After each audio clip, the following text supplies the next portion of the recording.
매우 할 말이 많은 장이기 때문에 18장은 건너뛰고 19장은 하나님 나라에서 백성들이 해야 할 일을 설명합니다. 그래서 19장에도 이제 금지 명령이 대다수입니다. 지난주에 우리가 봤던 것처럼 18장은 대부분 다 금지입니다. 다 금지인데 19장도 금지가 포함되어 있지만 일단은 대부분 그 긍정문도 많다고 일단 보면 되겠습니다. 거의 한 6대 4로 부정문이 6이고 긍정문이 한 4 정도 됩니다.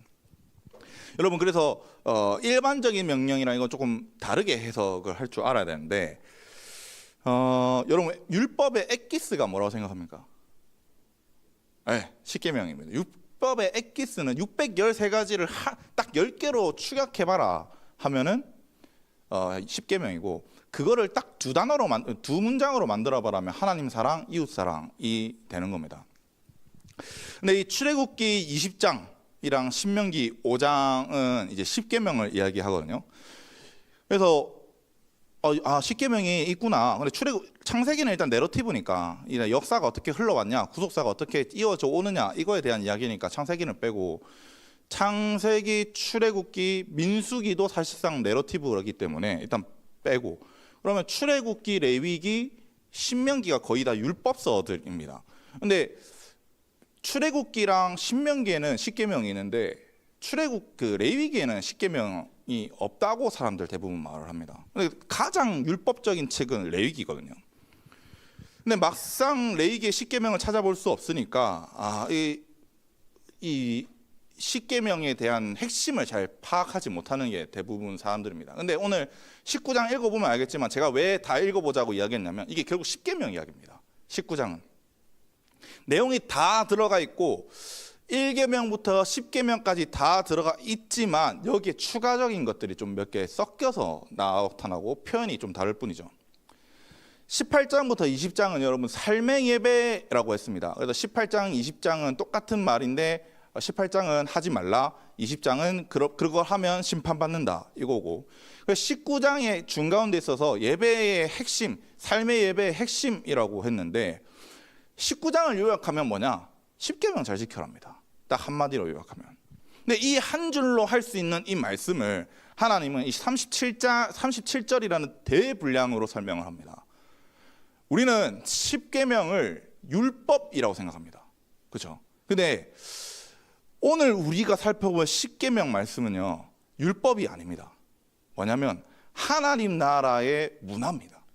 하나님 나라는 요렇게 돌아간다, 하나님 나라는 요렇게 형성된다고 설명하는 게 오늘 19장 말씀입니다. 그래서 37절에도 내 모든 규례와 모든 법도를 지켜 행하라고 했는데, 여러분 18장부터 20절에 삼례 예배라고 했고, 그다음 18장 설명했을 때 그 규례와 법도는 하나님이 다스림이고 규례는 문화라고 했습니다. 제가 지난주에. 그래서 하나님 나라의 문화와 하나님의 통치를 받는 단어거든요. 그래서 십계명은 우리를 숨막히게 하는 율법이 아니라 우리가 하나님 나라를 누릴 수 있는 유일한 법률이다라고 보는 게 오늘 19장 말씀입니다. 그래서 이 유일한 율법이 세상은 할 수 없는 하나님의 거룩을 담아냅니다. 세상은 할 수 없는. 그래서 저와 여러분들에게 이 하나님 법률을 통해서 이 거룩이 담기기를 바랍니다.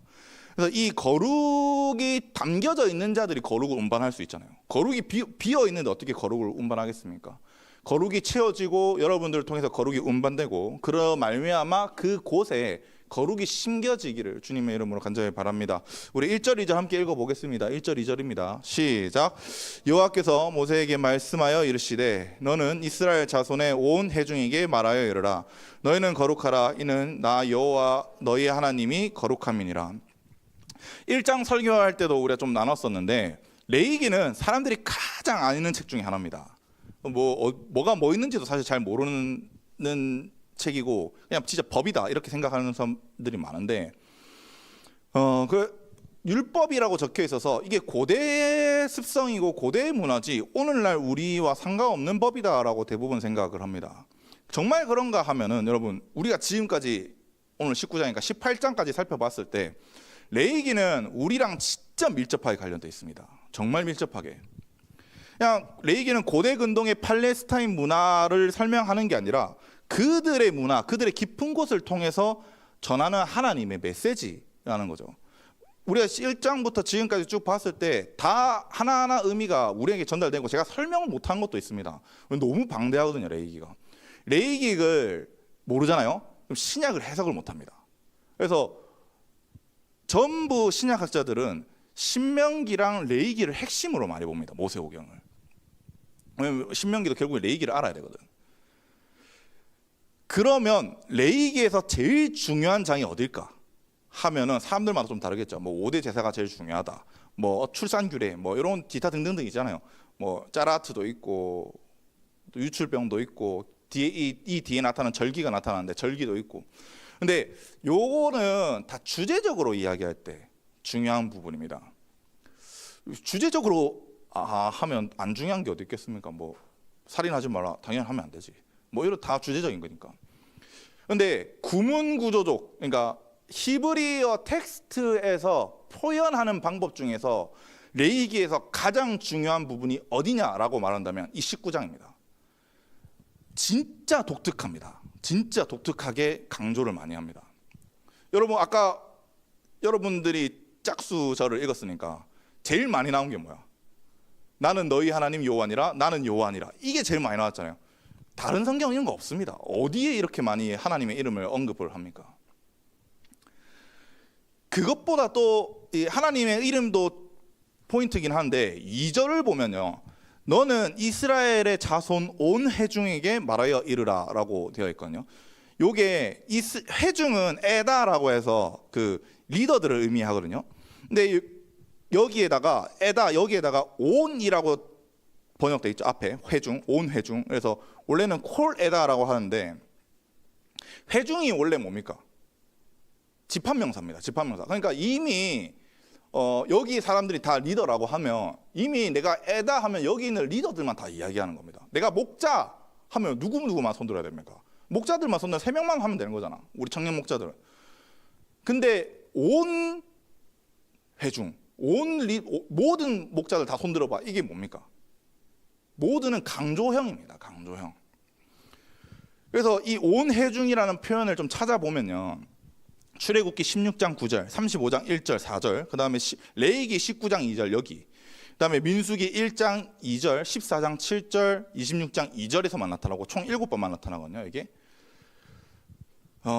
이 장들, 이 방금 제가 말한 장들은 전부 다 이스라엘의 정체성을 바꾸거나 형성할 때 쓰는 표현입니다. 그래서 이스라엘 온 회중에게 말하여 이르라는 이스라엘에게 새로운 정체성을 부여할 때 쓰는 말이라는 겁니다. 근데 레위기에서는 유일하게 이 19장에서만 나타납니다. 레위기에서는. 그래서 레위기는 하나님과 동행하는 책이죠. 하나님과 동행하는 방법을 가르쳐주는 책인데 동행은 여러분 가치관이 맞아야 됩니다. 생각이 맞아야 되고 가치관이 맞아야 됩니다. 근데 하나님과 동행한다 는 말은 뭐냐면 내가 하나님과 가치관이 같거나 비슷하다는 거거든요. 근데 하나님과 가치관을 일치하기 위해서 레위기는 이 19장을 반드시 이해해야 된다라고 말을 하는 거죠. 서론에도 말씀드렸지만 레위기 19장은 여러분 이게 십계명입니다. 십계명. 근데 십계명처럼 보이느냐? 출애굽기 20장 보면 딱딱딱 법률 10장 그 10절로 딱 끝나버리거든요. 신명기도 마찬가지입니다. 근데 이런 법률적 내용이 정리된 것이랑 너무 다르게 계명의 순서도 뒤죽박죽이고요. 십계명 10가지보다 좀 더 많아. 훨씬 많죠, 사실. 그래서 사람들은 19장을 십계명이라 생각하지 못합니다. 그런데 이렇게 뒤죽박죽 섞여 있는 구조 때문에 훨씬 더 많은 법률적 해석과 이해를 가지게 됩니다. 1조 1항 법률적 이런 명칭 있잖아요. 이런 것처럼 간결하게 내용이 적혀 있는 것과 지금 19장의 표현을 내러티브라고 합니다. 이 내러티브로 기록한 것은 각각 기록 목적이 다릅니다. 간결한 내용, 법률적 해석으로 쫙쫙쫙쫙 적었다. 찾기 쉽죠. 해석상 단점이 있습니다. 해석하면 단어 때문에 싸웁니다. 법하는 사람들은 단어 때문에 싸우거든요. 야, 이거는 이 단어는 이렇게 해석해야지 그렇게 해야 하는 거다. 이런 식으로 싸웁니다. 그 단어 정의 때문에 싸움고 이게 훨씬 더 논쟁이 많습니다. 근데 내러티브로 기록하게 되면 쉽게 이해가 됩니다. 아, 그렇구나. 이런 식으로 해석을 하게 되고, 두 번째는 뭐냐면 아까 말씀드렸던 것처럼 요것과 예를 들면 1계명과 7계명에 왜 연관이 되어 있지? 무슨 연관이지? 하면서 섞어서 설명을 하면 아, 그런 광범위한 해석이 되는구나라고 나타나게 되는 거죠. 그래서 내러티브적 이 19장적 해석은 폭넓은 해석을 주어서 율법의 한정성을 주는 게 아닙니다. 율법의 무한성을 제공하게 되는 겁니다. 이게 내러티브로 19장의 10계명이 주어진 이유다라고 이해하면 될 것 같고, 그래서 2절 하반절에 첫 번째 내러티브로 주어진 목적이 있습니다. 2절 하반절에 보면 너희는 거룩하라, 이는 나 여호와 너희 하나님이 거룩함이니라 라고 말씀하죠. 우리가 닮아야 하는 건 뭐냐? 하나님의 거룩이라는 겁니다. 하나님의 거룩. 좀 물어보겠습니다. 그러면 여러분, 우리가 하나님처럼 거룩해질 수 있나? 하나님처럼 불가능하죠. 이제 된다고 하면 이제 그때부터 이제 저기 옆에 건물 저쪽 건물 가면 됩니다. 뭐 말하는지 알죠? 말하기 싫어서. 근데 이게 히브리어 원어에서도 좀 표현이 잘 돼 있습니다. 좀 문법적으로 설명을 하면 히브리어에는 철자법이 두 가지가 있습니다. 완전 철자법과 불완전 철자법이라는 게 있습니다. 완전 철자법은 어떠한 현상이 와도 절대 바뀌지 않습니다. 절대로.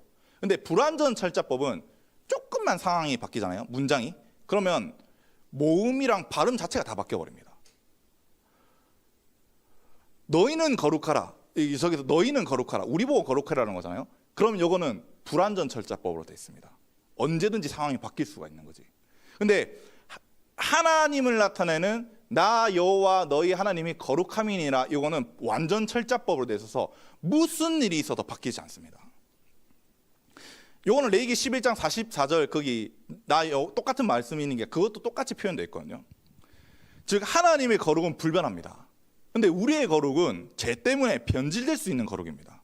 또한 문화 때문에 이게 그 겉모습으로 보는 거룩이 좀 달라질 수 있습니다. 겉모습으로 봤을 때. 그래서 우리는 이런 습성 때문에 하나님의 거룩을 닮을 수도 없고 범접할 수도 없습니다. 하지만 하나님께서 사람에게 요구하시는 건 뭐냐? 하나님을 모방해라 는 겁니다. 이게 이미 지난주에 말했던 이미타티오 데이라고 하는데 하나님 모방입니다. 하나님을 모방할 줄 알아야 합니다. 하나님이 이런 성품이네? 아, 그러면 내 삶에 요거를 그대로 넣어야 되구나. 하나님이 요러신 분이네? 아, 그럼 내 삶에 요걸 넣어야 되구나를 넣어야 되는 겁니다. 그러면 우리가 왜 하나님을 닮아야 될까? 여러분 그런 생각 안 했습니까? 내가 구원 받았잖아. 그 하나님은 하나님이지. 아, 감사하지. 하나님은 하나님이지. 나는 나잖아. 내가 왜 하나님을 닮아야 돼? 나는 난데. 라고 나만 생각했나 본데. 나만 생각했나 본데. 여러분 고대 근동에서 왕이 뭘 하냐면 재판을 하는 것도 있고 전쟁을 한다고 하잖아요. 재판을 한다는 건 무슨 말이냐면 법을 공포한다는 겁니다. 야, 오늘부터 이 법은 이렇게 제정하겠다. 땅땅땅 하면서 그게 이제 온 나라에 전파가 되는 거거든요. 그래서 그 나라의 법과 문화는 누가 결정하냐? 왕이 결정하는 겁니다. 왕이. 그런데 왕을 개념 없이 만듭니까? 오늘부터 이 생수병을 하루에 한 잔씩 먹는다. 이런 법을 만들면 사람은 하루에 1.5리터를 마셔야 된다는데 말도 안 되는 법이잖아요.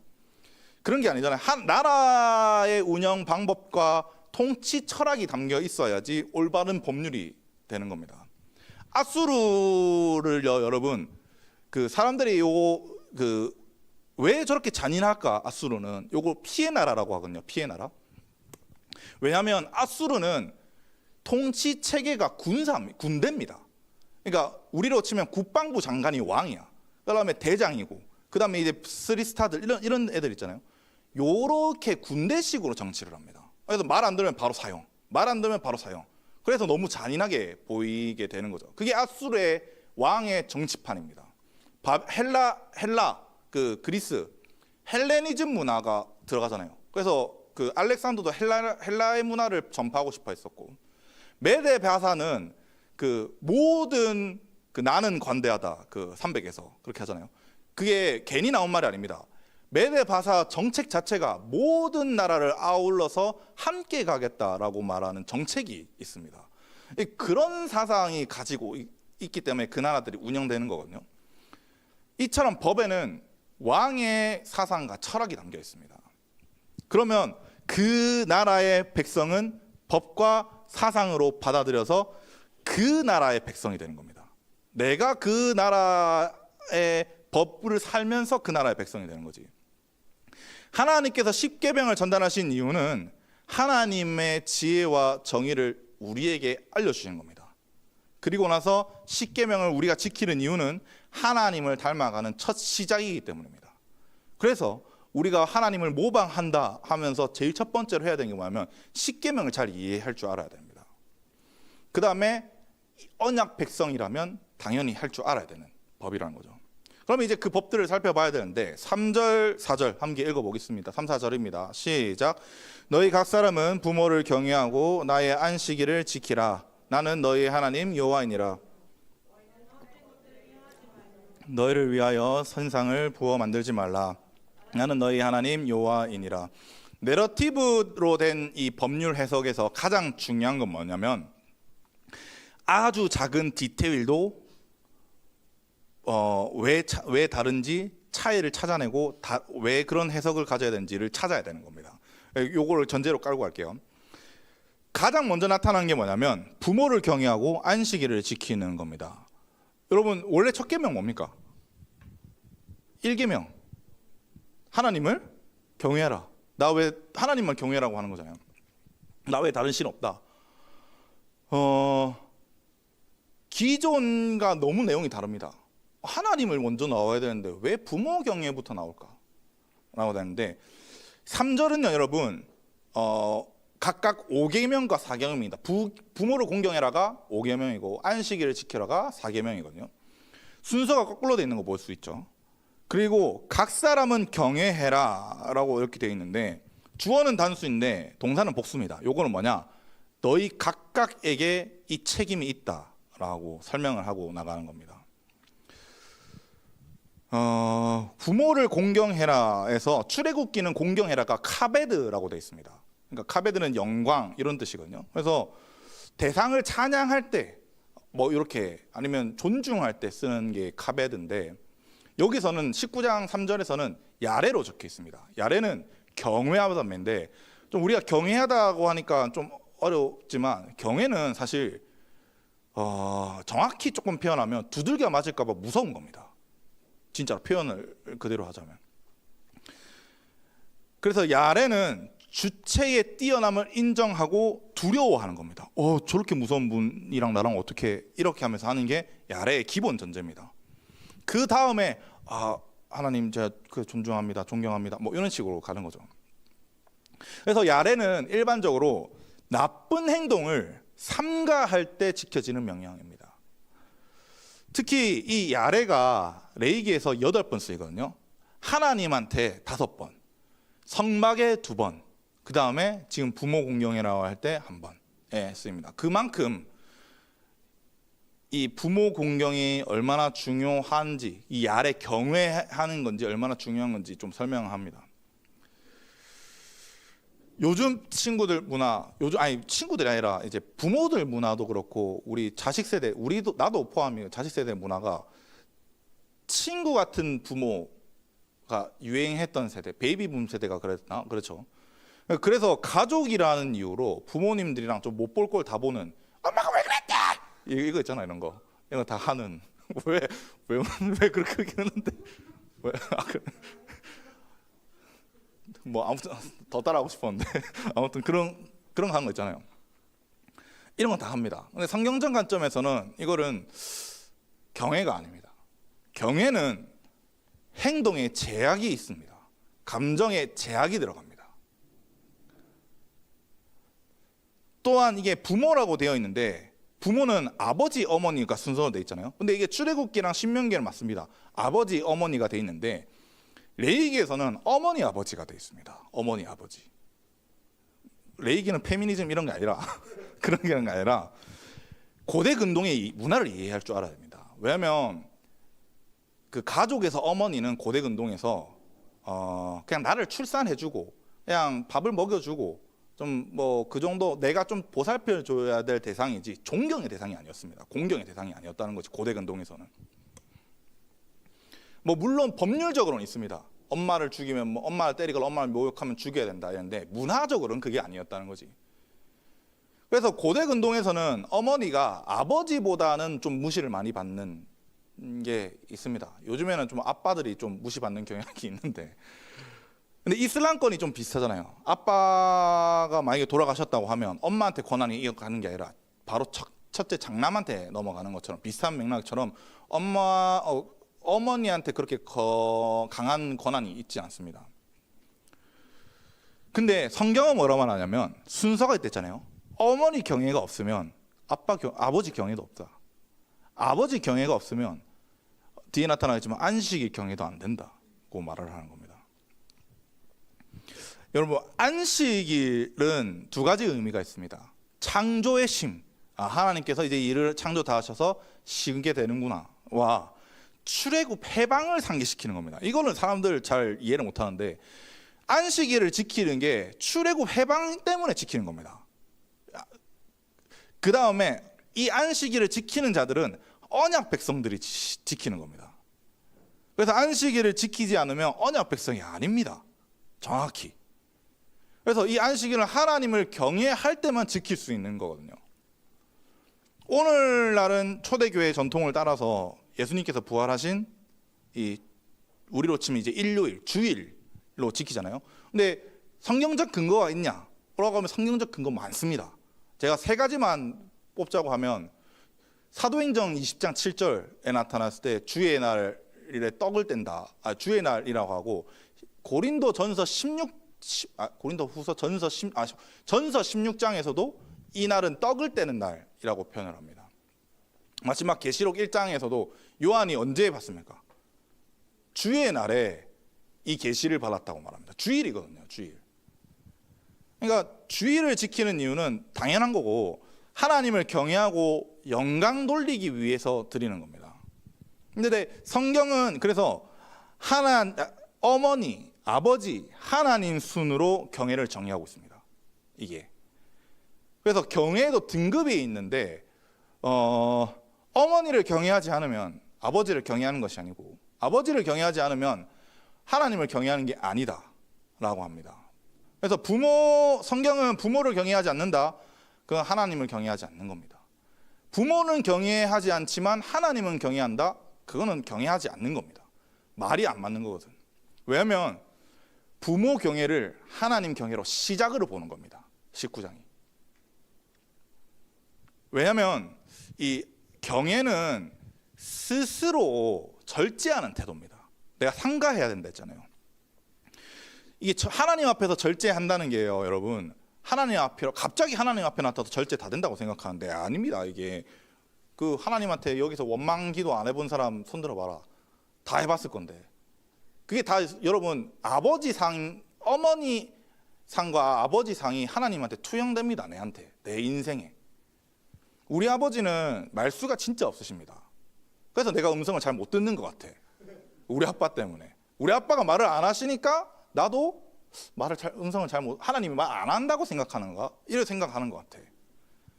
근데 우리 어머니는 좀 수다가 많으십니다. 그래서 내랑 대화 엄청 많이 하거든요. 이제 뭐 엄마랑 같이 식탁에 결혼하기 전에 앉으면 오전이 그냥 다 날아갑니다. 아침부터 시작했는데 12시 점심 먹자 이렇게 할 정도로 어머니랑 대화 잘 되거든요. 그래서 가끔씩 수다스러운 하나님이 음성이 들린다면 엄마의 투영이 가끔씩 엄마 목소리가 가끔씩 들릴 때가 있습니다. 우리 엄마인데 이렇게 할 때가 있습니다. 여러분 이게 농담처럼 제가 말을 했지만 부모님을 경외했을 때 하나님의 경외가 시작되는 걸 정확하게 표현하고 있는 겁니다.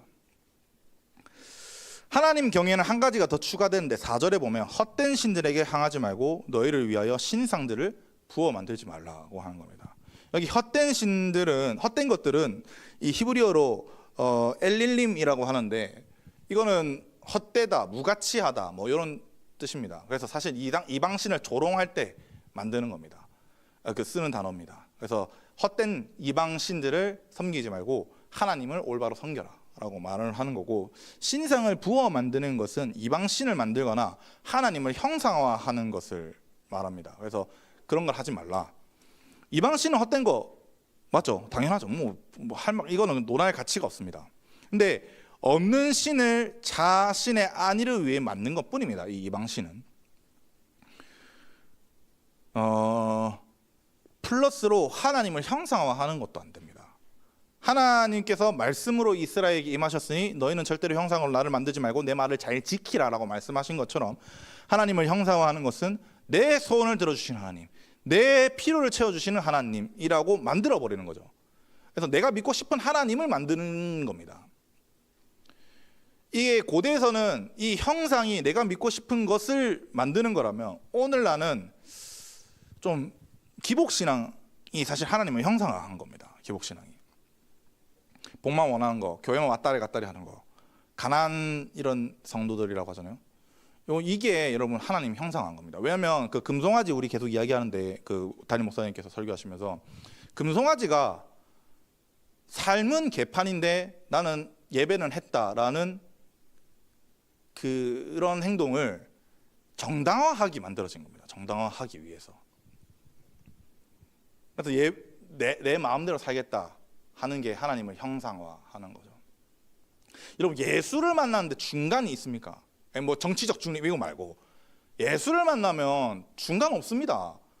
나 교회는 다니는데 술은 먹고, 나 교회는 다니는데 뭐가 있을까?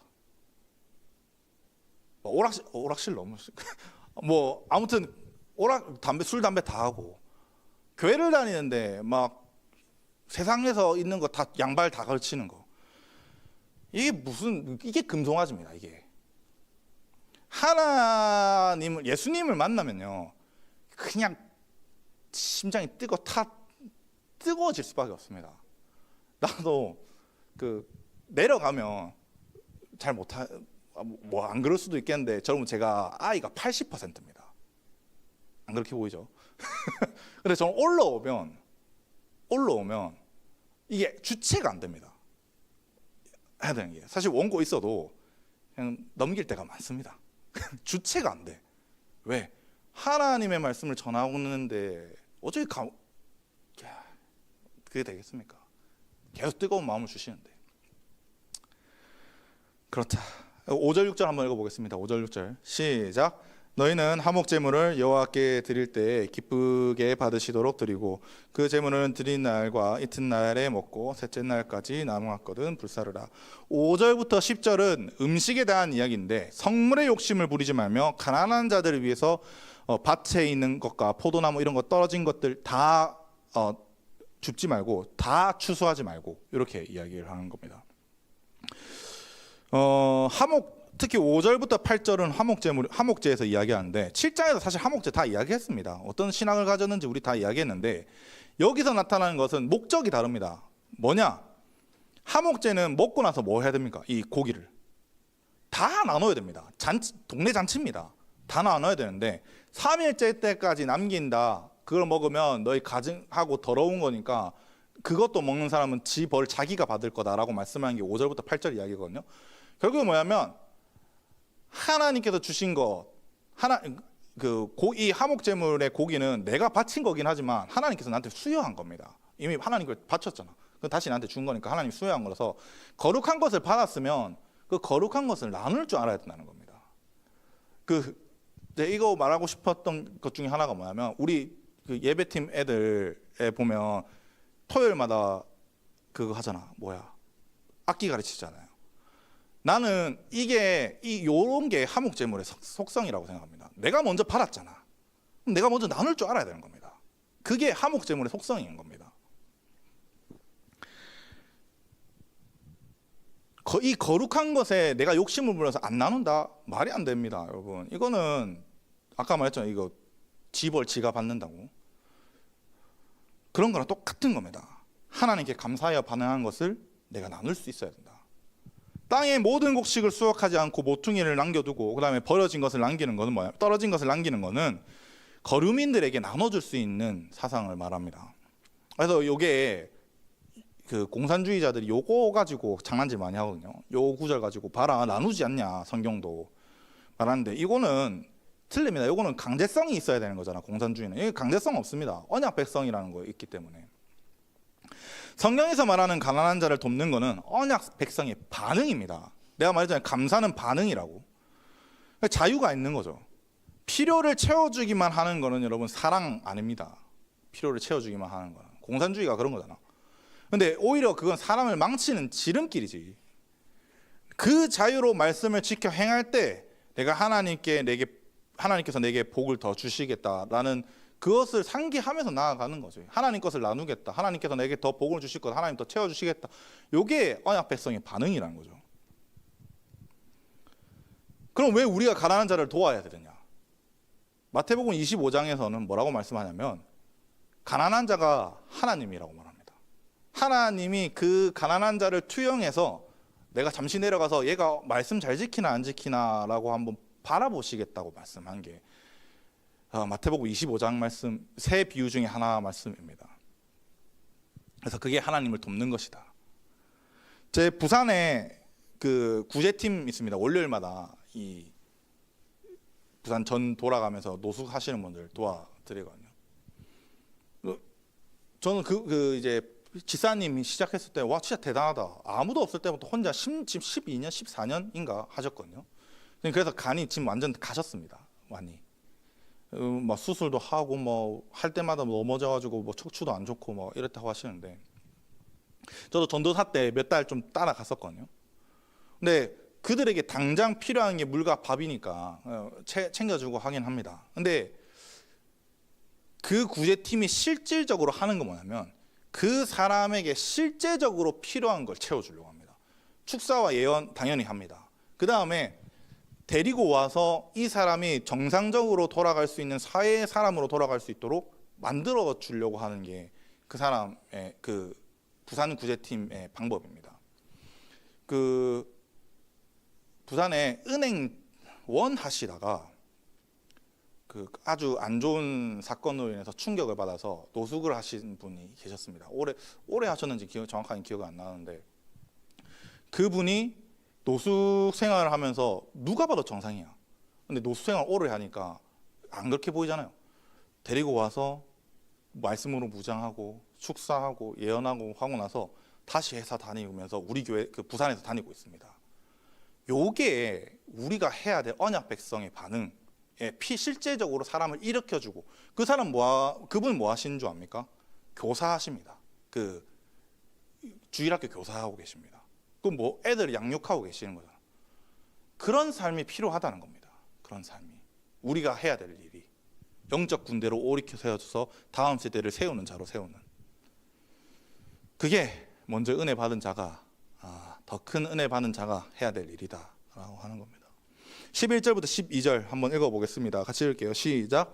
너희는 도둑질하지 말며 속이지 말며 서로 거짓말하지 말며 너희는 내 이름으로 거짓 맹세함으로 내 하나님의 이름을 세 번째는 11절 12절인데 이웃 간의 관계에서 도둑질과 거짓말하지 않는 것을 말합니다. 이게 8계명과 9계명을 이야기하는데 사실 정확하게 이제 뒤에 12절 보면은 10계명까지 포함하는 겁니다. 여종과 남종을 탐내지 말라 이런 부분인데 11절에 나타나는 거짓말은 샤카르라고 해서 타인의 물건을 속여서 걸 말합니다. 탐심을 가져서 속여서 빼앗는 걸 이야기하는 겁니다. 그래서 12절은 하나님의 이름으로 맹세하는 것을 말하는데 고대 근동에서 그 맹세는 신의 이름으로 합니다. 그래서 많게는 수십 개의 신의 이름이 다 적혀 있는 문서가 있고 작게는 뭐 한 3-4개 정도인데 하나님은 그 이름을 같이 올려 넣는 것도 망령되는 거라고 20장이랑 그 출애굽기 20장이랑 5장 신명기 5장에서도 말하는데 여기서 말하는 것은 거짓 맹세를 통한 하나님의 이름을 모욕되게 하지 말라는 겁니다. 야, 내가 하나님 이름으로 이거 다 갚을게. 빌려주면 다 갚을게. 그러면서 안 갚는다. 그 하나님 모욕한다는 겁니다. 그래서 11절 12절은 이웃의 것을 탐하지 말고 신뢰를 쌓아가라는 겁니다. 신뢰를. 하나님 문화의 거룩 중 하나, 문화 중 하나, 신뢰성이 있어야 되는 겁니다. 신뢰성. 특히나 여러분 여호와라는 이름이 뭡니까? 언약에 신실하신 하나님의 칭호입니다. 하나님의 칭호. 하나님께서 만약에 언약에 신실하지 않으시면 여러분 우리 다 구원받을까 말까 어떻게 하지? 이렇게 쫄려 있습니다. 지금 하나님 앞에서 거룩한 척이라도 하면서 있겠지. 약속에 성실하시고 신뢰할 만한 사람이라는 것은 하나님의 이름을 닮은 거룩이라는 거죠. 그다음에 13절부터 18절은 사회적 거룩을 말합니다. 사회적 거룩. 13절에 이웃을 억압하지 말고 착취하지 말고 품꾼의 삭을 제때 주라. 이거는 사회적 지위가 높은 사람이 낮은 사람에게 악을 행하지 않는 것을 이야기하는 겁니다.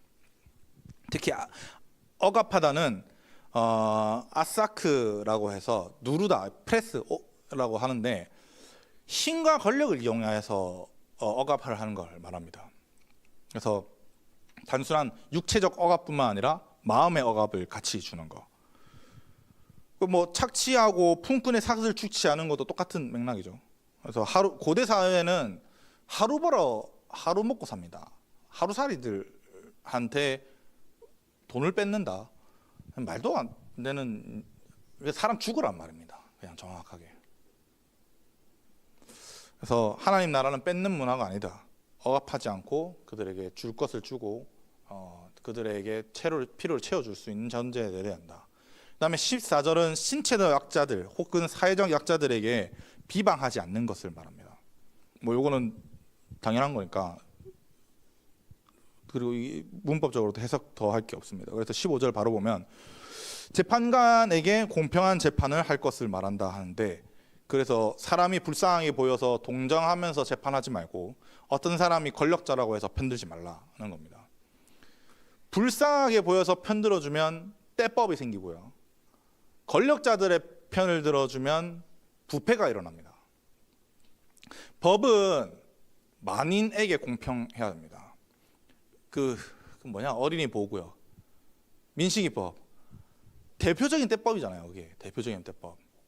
물론 어린이 보호구역 존중하는 거 중요하지. 근데 만들어지는 과정이 떼법이잖아. 요즘에 또 성추행 하지도 않았는데 깜빵 가는 거 허다합니다. 안 밝혀지는 것만 해도 그렇지 허다합니다.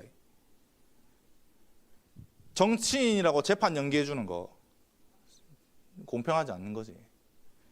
만약 재판이 이렇게 제대로 돌아가지 않는다면 여러분 하나님 나라의 공의가 무너집니다. 공의는 하나님의 성품이잖아. 공정한 재판. 하나님 나라의 공의가 안 풀어지는 겁니다.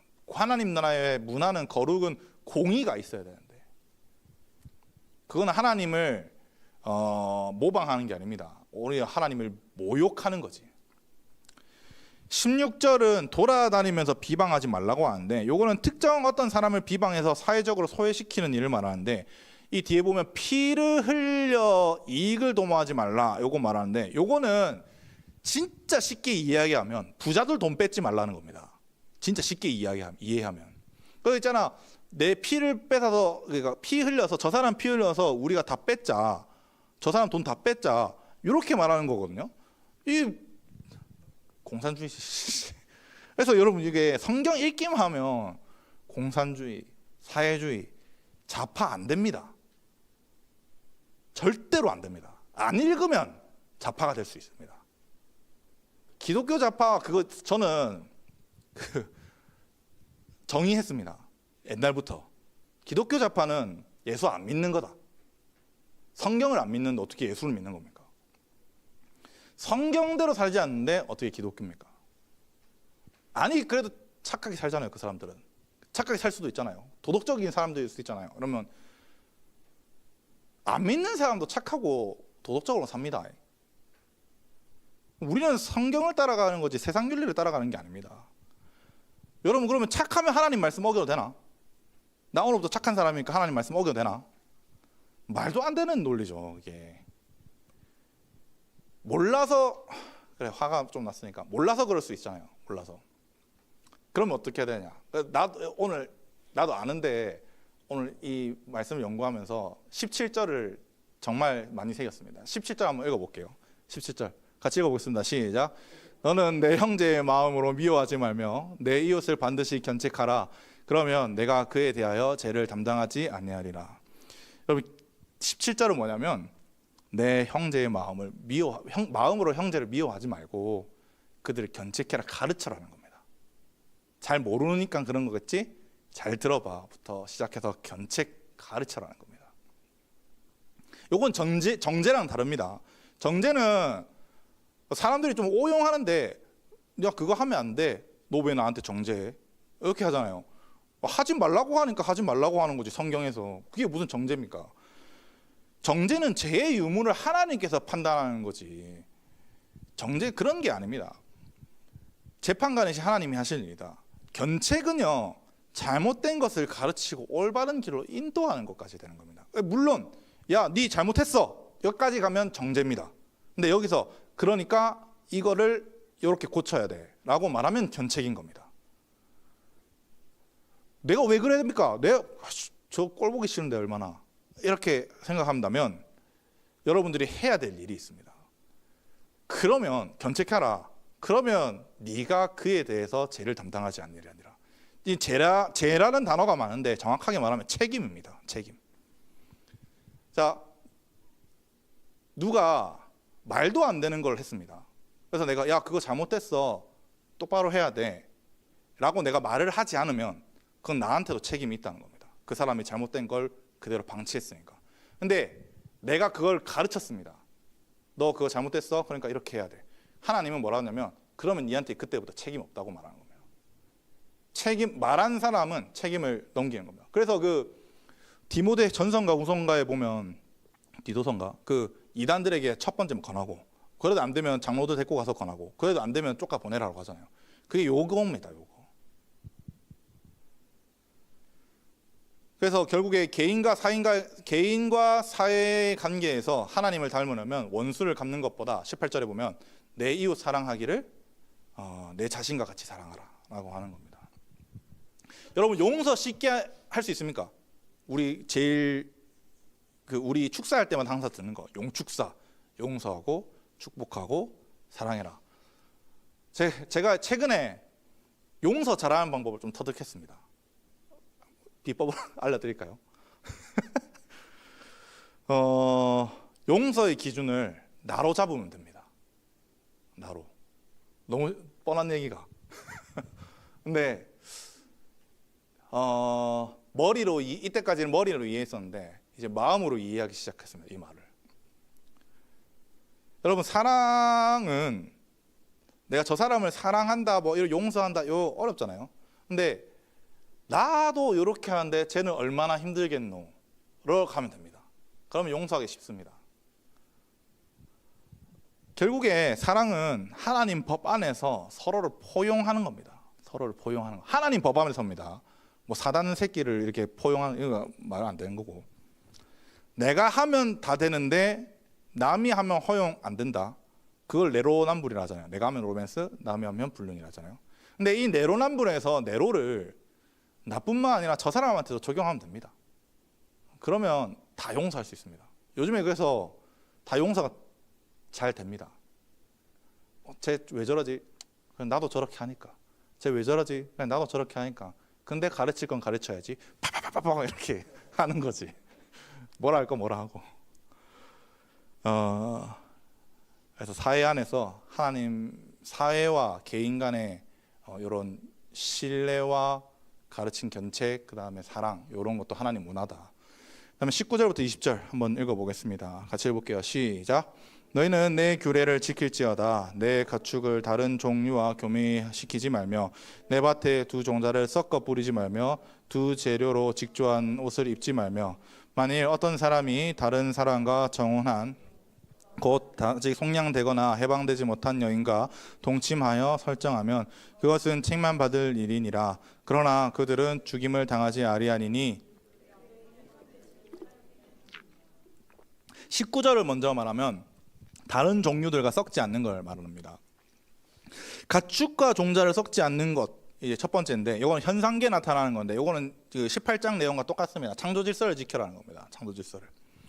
창조 질서를 흔들어서 바꾸지 마라. 오로지 창조 질서는 창조 질서대로 살아갈 줄 알아야 한다는 건데, 뒤에 이 영적인 영역이 나타나는데 두 재료로 직조한 옷을 입지 말라는 겁니다. 그러니까 그 재료를 섞어서 옷을 만들어서 입지 말라고 하는데, 요게 말씀 이해 안 되는 게 있습니다. 성막은 몇 개로 직조해서 만들었게?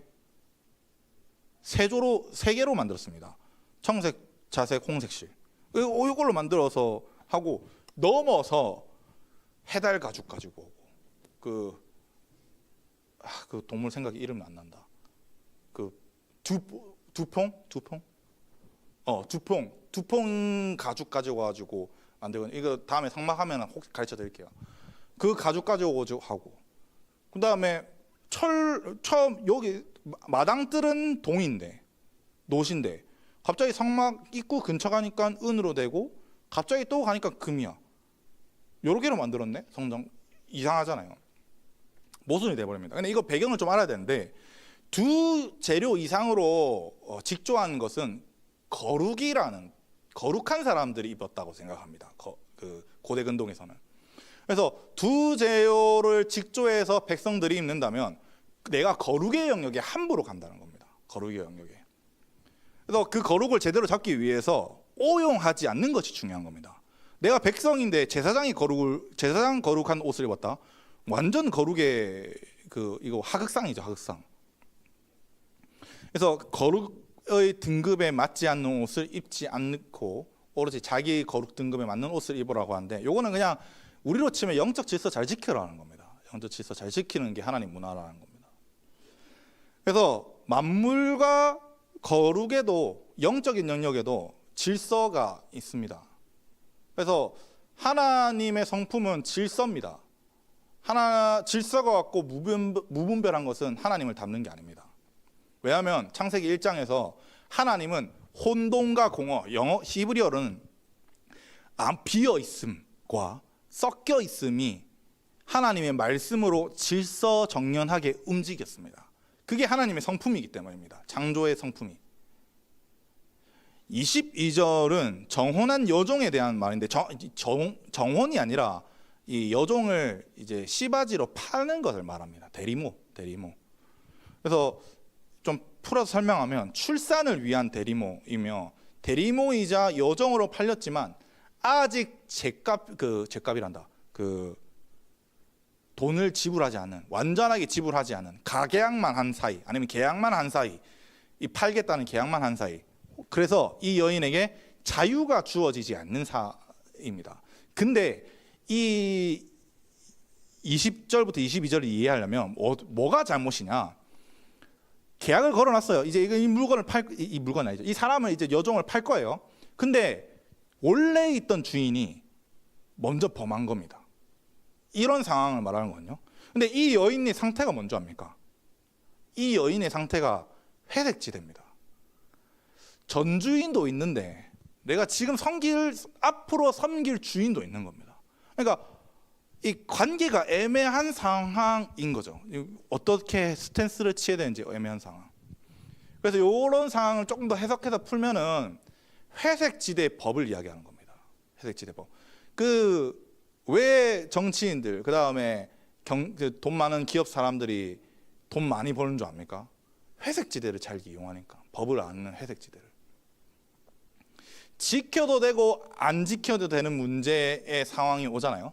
그러면 회색지대법을 어기지 말고 하나님은 철저하게 지킬 수 있게 해라는 겁니다.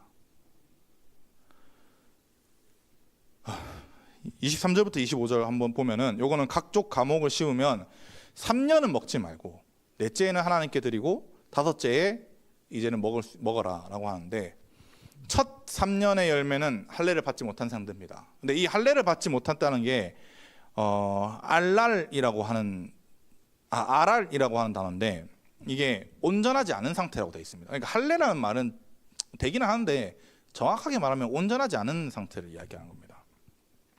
하나님 말씀에 온전히 응답할 능력과 자격을 갖추지 못한 상태를 쓸 때 다른 성경에서 요 단어 씁니다. 여러분, 모든 열매를 하나님께 드릴 수 있나? 뭐 사단 열매 이런 거 말고, 우리가 하나님 앞에 나왔을 때 모든 열매를 하나님 앞에 드릴 수 있는 게 아닙니다. 하나님 앞에 성숙한 열매만 드릴 수 있습니다. 우리가 아무리 헌신한다고 해서 여러분 하나님께서 기뻐하시는 합당한 열매가 아니면 하나님 안 받으십니다. 3년 동안. 이 그런 의미입니다. 합당한 열매가 맺을 수 있는 건 여러분 성숙도가 들어가야 됩니다. 온전하지 못한 게 아니라. 그래서 그 다음 넷째 해에 말하는데 넷째 해에 성숙해진 열매를 하나님께 드리는 겁니다. 온전한 열매를. 그리고 다섯째부터 우리가 그 열매를 먹을 수 있는데 이 신명기에서 첫 열매를 하나님께 돌리면 그 뒤에 있는 거는 하나님께서 다 나에게 바친 것으로 알고 내가 그냥 먹어도 된다라고 말씀하는 규례가 있거든요. 그 규례랑 내랑 비슷한 거라고 생각하면 될 겁니다. 그래서 성숙함이 있어야 된다는 겁니다. 하나님 나라 문화에서. 지금 이거 하나씩 일부러 이렇게 말하고 있는 거 이해할 수 있죠? 일부러 뭐 사랑이다, 뭐 온전함이다 이런 거 다 일부러 말하는 겁니다. 그다음 26절부터 32절은 요거는 이제 종교적인 문제입니다. 좀 광범위한데 26절은 피째 먹지 말고 점치지 말며 술법을 행하지 말라 하는데 피랑 점술이랑 뭔 상관이냐 하는데 17장에 있는 피를 먹는 것과 다른 내용입니다. 왜냐하면 고대 근동에서 피를 먹는 것은 점치는 행위입니다. 그래서 그 동물이 양이 있다, 염소가 있다 하면 배를 가릅니다. 그러면 간이 있는데 간이 어떤 방향이 있습니다. 그 혈관으로 그 방향이 그 기다 아니다 요거를 결정하는 거거든요. 그런 점치는 방법인데 그런 점치는 걸 하지 말라는 겁니다. 그래서 오늘날 치면은 점쟁이들한테 가지 말라, 뭐 타로점 이런 거 보지 말라 이런 거죠. 여러분 점치는 거는 사단의 일입니다. 하나님이 아닌 다른 신을 의지하는 것 자체가 사실 사단을 의지한다는 거니까.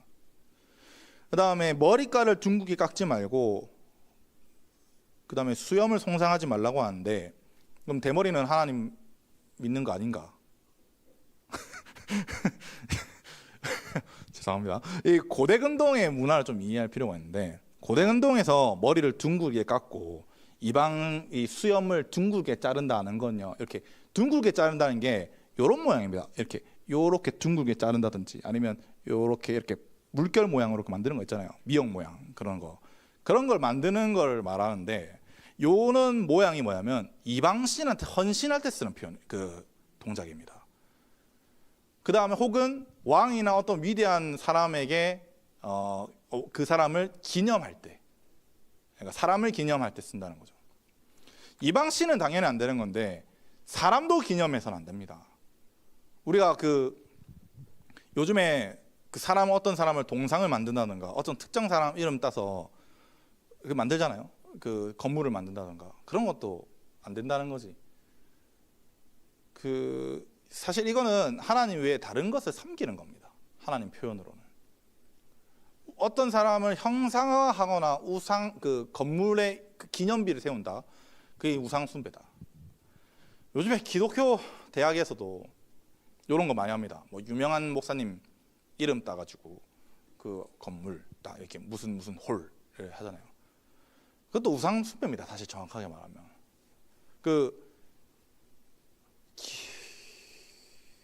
한국 교회에서 대단하신 분 하면 저는 탑이라고 하면 주기철 목사님이라고 생각합니다.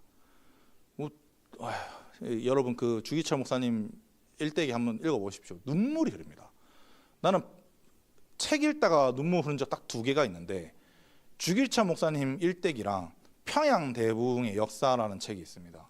그 2개 읽다가 울었습니다. 진짜 대단한 분이시지 주기철 목사님. 누가 그분을 욕합니까? 욕할 수 없지. 그러나 그분의 정신을 받아들일 수 있지만 그분을 기념하기 위해서 공간을 만든다. 이게 어떻게 성경적이겠습니까? 사람을 기념하는 건데 하나님이 아니라.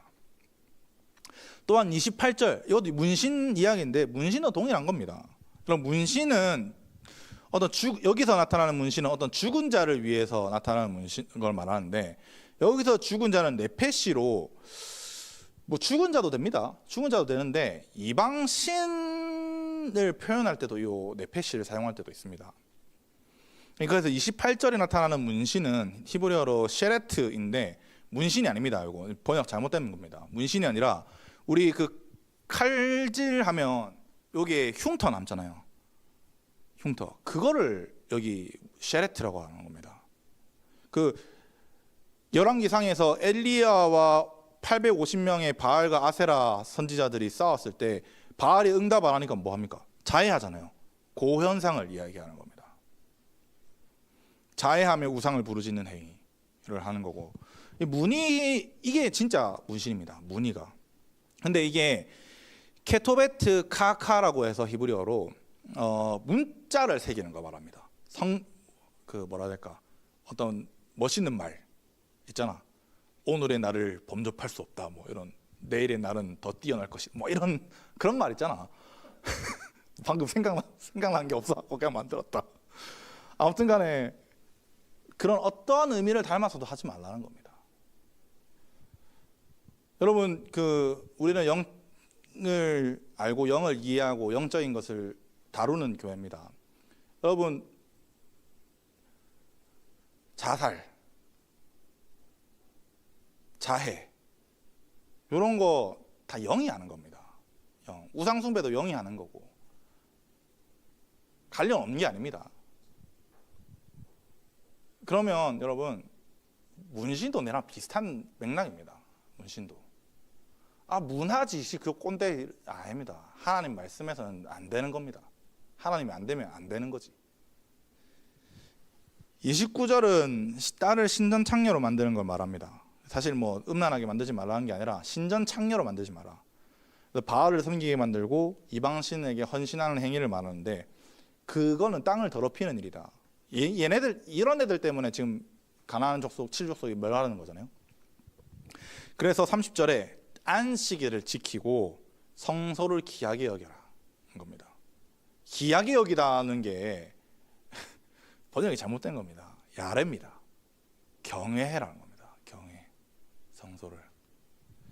신전 창녀를 만드는 게 아니라, 이방신을 섬기는 게 앞장서는 게 아니라, 나를 구원해 주신 하나님께 감사드리고 경외드리면서 살아갈 줄 알아야 된다는 겁니다. 그래서 하나님께서 임재하신 곳에 함께 모여서 예배할 줄 알아야 된다. 무교제주자들 다 거짓말입니다. 31절에는 심접한 자와 박수를 믿지 말고 추종하지 말라. 요거는 이제 추종하다 바카시라고 되는데, 바카시는 추구하다는 겁니다. 신접한 자를 만나고 싶어가지고 뭐 줄 서서, 요즘에 TV 프로그램 이름 뭐냐? 무당 나와가지고 구판 벌리고 하는 TV 프로그램이 있었는데, 아무튼 그 프로그램이 나오고 난 다음에 그 방송에 나왔던 무당들이 2년 동안 1등 안에는 2년 동안 대기가 꽉 찼답니다. 미친 거죠. 무당 신접한들의 사상과 가치관을 따르지 말고, 오히려 32절, 샘머리 앞에서 일어서고 노인의 얼굴을 공경하고 내 하나님을 경외해라는 겁니다. 여기 노인은 히브리어로 자켄인데, 늙은 노인도 자켄인데, 지혜문학, 시편, 잠언, 전도서, 욥기 이런 데서 보면은 하나님의 지혜와 비밀, 특히 말씀을 알고 있는 사람을 의미합니다. 자켄은. 그래서 그 자들 앞에 일어서라. 실제로 나이 많으신 분 앞에서 일어서는 것도 맞지만은 존중할 줄 알아야 됩니다. 요즘 세대 어른들 보면 안 일어나잖아. 그 중고등학생들 때 전교했을 때 많이 뚫겨 팬 이유가, 어른 보는데 안 일어나 이러면서 바로 그랬거든요. 기본적인 겁니다. 성경에서. 그리고 맞이할 준비가 돼 있어야 된다 하는 거고, 공경할 줄 알아야 되며 하나님을 경외할 줄 알아야 됩니다. 근데 이게 이해가 안 되지 않아? 어른을 공경하는 거랑 하나님 경외하는 거랑 뭔 상관인데? 순서가 단계가 있습니다. 히브리어로 공경하다는 하라드입니다. 하다르인데 요거는 명예롭게 여기다는 겁니다. 우리가 교회가 교회 어른들을 존중하며 영예롭게 여기잖아요. 그러니까 목사님, 우리 담임 목사님 보면, 나는 가끔씩 볼 때마다, 담임 목사님 어떻게 저거 다 아시지 하는 존경심이 있습니다. 근데 오늘 담임 목사님께서 말씀하신 것처럼 목사님을 믿으라는 게 아니라 성경을 믿으라고 하시잖아요. 하나님을 경외하는 이런 겁니다. 말씀을 잘 알 수 있지. 나도 잘 알 수 있지. 누군가는 잘 알 수 있지. 근데 하나님 말씀이랑 진짜 맞는지 비교해보라는 겁니다. 하나님이 더 우위라는 겁니다. 하나님이. 사람을 따르지 말고 말씀과 사람의 말이 부딪히면 당연히 말씀을 따라가야 되는 거지. 33절부터 34절은 거류민과 이방인들을 사랑하고 35절부터 36절은 공평한 방법으로 재판해라 하는 거죠. 그 사법부가 마크 이거 저울 들고 있는 거잖아요. 그래서 공평한 추와 공평한 뭐 그렇게 올바르게 해라. 저울해서. 그래서 공정한 것이 하나님의 성품이기 때문에 미시파트, 공의 때문에 하나님을 따라 살아가라는 겁니다. 마지막 37절입니다. 함께 읽어보겠습니다. 시작. 너희는 내 모든 규례와 내 모든 법도를 지켜 행하라. 나는 여호와이니라. 이제 마지막 37절은 모든 것을 지켜 행하라는 겁니다. 규례는 후코트, 철필로 새겨 적어서 하나님의 법률, 하나님의 문화라고 이야기했습니다. 그 다음에 법도는 미시파트라고 해서 하나님의 다스림입니다. 공의도 되는데, 재판도 되는데 다스림도 됩니다. 그래서 이 계명들을 지켜 하나님을 닮아가기를 명령하는 겁니다. 왜? 우리는 언약 백성이기 때문에. 만약 우리가 언약 백성이 아니라면 여러분 마음대로 하십시오. 근데 하나님께 구원을 받아서 사단의 나라에서 하나님 나라로 옮겨졌다면 여러분 언약 백성의 삶을 사십시오. 감사함으로. 하나님 백성으로 옮겨졌으니 그에 따른 합당한 삶과 하나님의 모습이 필요한 겁니다. 언약 백성이 율법을 살아간다는 것은 내가 하나님 나라에 이미 들어가 하나님 나라를 누리고 있다는 증거입니다. 내가 구원받은 거 어떻게 알 수 있습니까? 많은 사람들이 궁금해하고 묻을 거거든요. 기독교인들이. 내가 구원 안 받을 수도 있잖아 라고 생각할 수 있잖아요. 여러분 구원의 유무는 우리가 판단할 수 없는데 열매를 보면 알 수 있습니다. 내가 예수를 믿는다고 예수를 믿습니다라고 시인한다고 해서 성령으로 믿는 것과 혼적으로 시인해서 고백하는 건 다르거든요. 내가 하늘의 법으로 살아가고 있는지 사단의 법으로 살아가고 있는지 보면 딱 보입니다. 그게 내가 하늘의 문화대로 살고 있으면 하나님의 통치를 받고 있어서 내가 언약 백성으로 돼 있는 거지만 내가 사단의 문화대로 살고 있으면 사단의 통치를 받고 있는 거고 그건 구원받은 게 아니잖아요. 그래서 저와 여러분들이 하나님을 닮아 거룩한 하나님 나라에 사시기를 바랍니다. 십계명은 오늘 본문처럼 단순한 법률 조항이 아닙니다. 하나님 나라의 율법이며 내 정체성을 결정 내리는 계명입니다. 여러분은 혹시 어느 문화에서 살아가고 있습니까? 어느 정체성을 가지고 닮아가고 있습니까? 영생의 나라의 정체성이 여러분들의 있기를 바랍니다. 이 정체성을 가진 자에게만 하나님의 칙령과 계획을 받아 살아갈 수 있습니다. 저와 여러분들이 모두 이 문화를 가지길 바랍니다. 그래서 하늘 문화를 담고 하늘 문화를 운반하고 여러분들이 가는 곳마다 하늘 문화를 심어서 하나님의 통치가 확장되고 그로 말미암아 복음의 뜻이 풀어지는 저와 여러분들이 되시기를 주님의 이름으로 간절히 바랍니다. 기도하겠습니다.